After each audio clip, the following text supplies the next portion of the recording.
Nakakalungkot po na balita.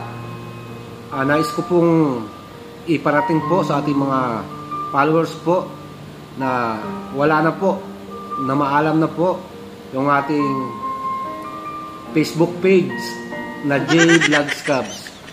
So wala na po siya, hindi na po natin siya makikita sa ating mga Facebook dahil po tinanggal na po ito ni Meta.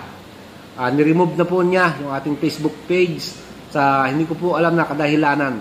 So dito po ay ilang taon din po itong nagkaroon ng violation at pilit po natin inaayos hanggang sa binubura po natin lahat ng ating content at ito po ay na-monetize uli at nagkaroon na naman po ng violation sa unoriginal content at ito po ay naayos natin pero limited po yung ating mga monetization. So dito po sa page po natin na J Vlogs Cubs ay meron po tayong monetization dito na ads on reel at yung pong mga photo tsaka mga text. So yung ating pong mga long video po ay hindi na po siya nag-earn.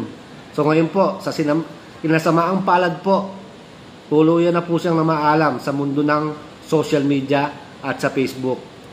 So matagal din po natin itong nakasama sa ating pong mga cellphone. Si J Vlogs Cubs po ay nagpapaalam na po at dahil po tinanggal na po siya ni Facebook, ni-remove na po yung ating page, ay tututukan na lang po natin itong ating natitirang Facebook page. Ito pong ating Kabre TV at itong ating Real Page 02. So pakisuportahan nyo rin po ito, yung ating pong mga Facebook page na Kabre TV at Real Page 02. So yung pong ating J Vlogs Cubs po ay marami na rin po tayong na-entertain na mga followers dyan o marami na rin po tayong nagawang video at tinanggal din po natin kasi nagkaroon ng violation. So halos bago na po lahat ng video nyan. So ngayon po, halos lahat po ng video natin na na-i-upload po kay J Vlogs Cubs po ay matatagpuan po natin sa YouTube. So bisitahin nyo rin po yung ating YouTube channel, J Vlogs Cubs. Search nyo lang po yan sa inyong YouTube at huwag nyo na pong kalimutang i-subscribe po ng ating YouTube channel. So maraming salamat po once again po. Maraming salamat po sa ating mga followers, sa ating Facebook page na J Vlogs Cubs, sa lahat po ng mga viewers, mga sumuporta po simula nung una po tayong nag-vlog dito sa mundo ng Facebook.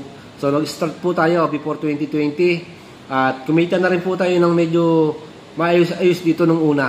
So nung bandang huli, wala na po tayong revenue dito dahil puro violation na po at hindi na po na restore yung ating mga monetization tools. So hanggang ngayon po ay tinuluyan na po siya ni Meta.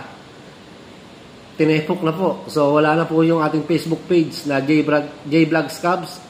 At totoo nang pansin po natin itong ating bagong mga monetization Facebook page. So pakipollow nyo po yung ating Kabre TV at Real Page 02. So maraming salamat po sa lahat po ng nakakakilala po sa ating Facebook page na J Vlogs Cubs at sa ating mga followers at viewers at sa mga sumuporta po sa ating Facebook page. Maraming salamat po.